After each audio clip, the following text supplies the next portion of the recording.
रात्रीच्या वेळी अज्ञात आरोपीने एका संपादकाच्या 2 मोटरसायकली जाडल्या आहेत। संपूर्ण घटना सीसीटीव्ही कॅमेऱ्यात कैद झाली आहे। अधिक माहिती पाहूया सविस्तर रिपोर्टमध्ये। अमरावतीच्या गाडगेनगर पोलीस स्टेशन हद्दीजवळील सिव्हिल लाईन रामपुरी कॅम्प परिसरात मध्यरात्री 2:30 वाजताच्या सुमारास ही भीषण घटना घडली आहे। वर्तमानपत्राचे संपादक उत्तम शंकर इंगोले यांच्या घरासमोर उभ्या असलेल्या त्यांच्या दोन्ही मोटरसायकली अज्ञात व्यक्तींनी जाळल्या।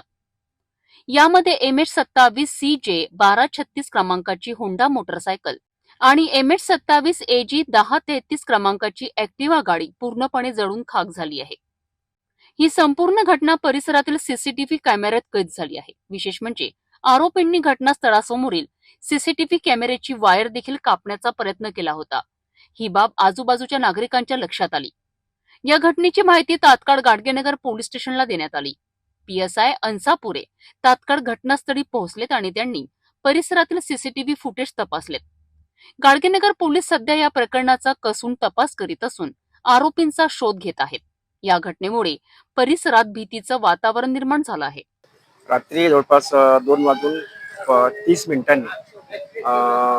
आम्ही झोपलो असं निवांत असं रात्री, आणि त्यावेळेस जवळपास त्याच्या असं तडतड आवाज यायला लागला।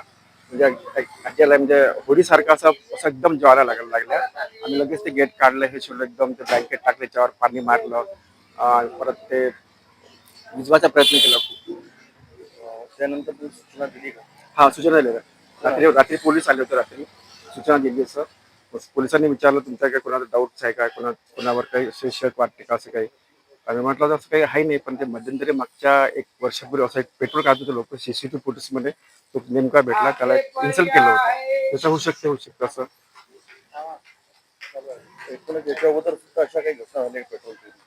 हो, झाल्यात, आणि कसं त्याच्यावर काही केलं नाही असं, तो गोष्टी कसं निगेट केलं बरेच वेळा, पण सीसीटीव्ही फुटेज तपासले सर्व, त्यावर ते बाजूचे मुलं वगैरे दिसले, त्याच्यात मिसयूज करणारी मुलं, त्याला दम दिला होता असं याच्या पुढे करणार, त्यांनी ताकीद पण दिली तशी। सीसीटीव्ही कॅमेरा लागला त्याच्यामध्ये दिसत आहे का फुटेज?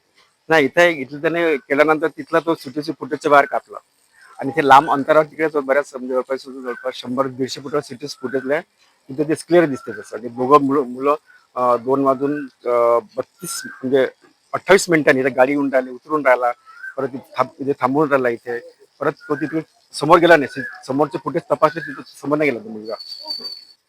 असं म्हणजे ते काच वगैरे ते फुटते, कसं म्हणजे फटाके फुटते तसा आवाज येत होता, मला एकदम म्हणजे ब्लास्ट झाल्यासारखं। मग मी इथे येऊन पाहिलं, आग इथपर्यंत, म्हणजे दारानं माझं इथपर्यंत आग आली होती। मग तसंच मी घरच्यांना उठवलं की म्हणजे आग वगैरे झाली, तेव्हाच आम्ही सगळे बाहेर आलो, पाणी वगैरे, मग शेजारच्यांना पाईप वगैरे मागितला, त्याच्यात ते विझवली, मग कशी तरी आम्ही आग।